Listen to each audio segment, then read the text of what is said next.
くて黒い飲み物なんだ。小さくキラリときめいて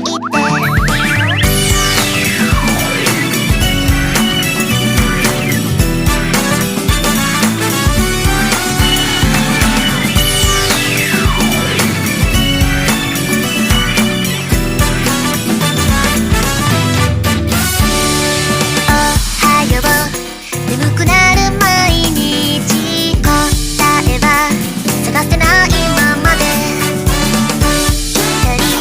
沈んだりするデイバイデイ、立ち止まらせてちょっとだけ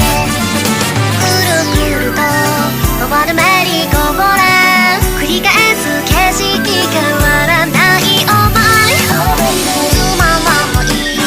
液晶を一つ溶かして飲み干せばそれだけで変われるよね。手汁連れてさあ遊ぼうよ、神様のいたずらも乗りこなすくらいにコーヒーカップ覗いてみたら、ほら真っ白な世界と楽しい予感、さあ次の帰り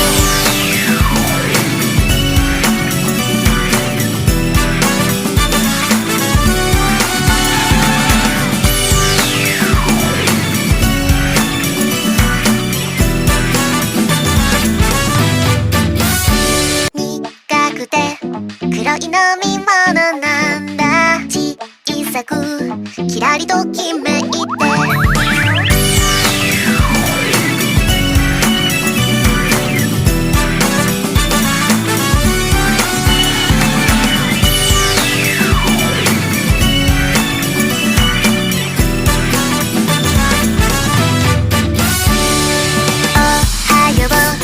眠くなる毎日、答えは探せないままで行ったり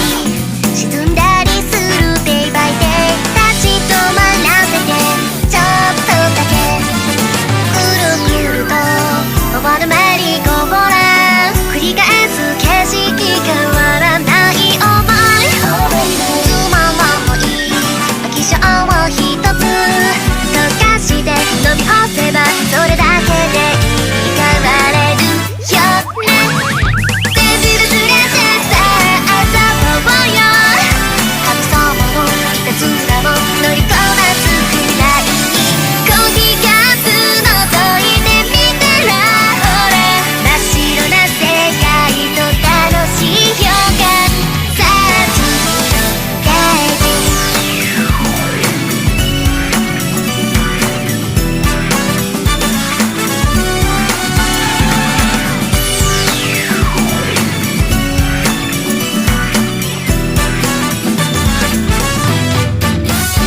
苦くて黒い飲み物なんだ。小さくキラリときめい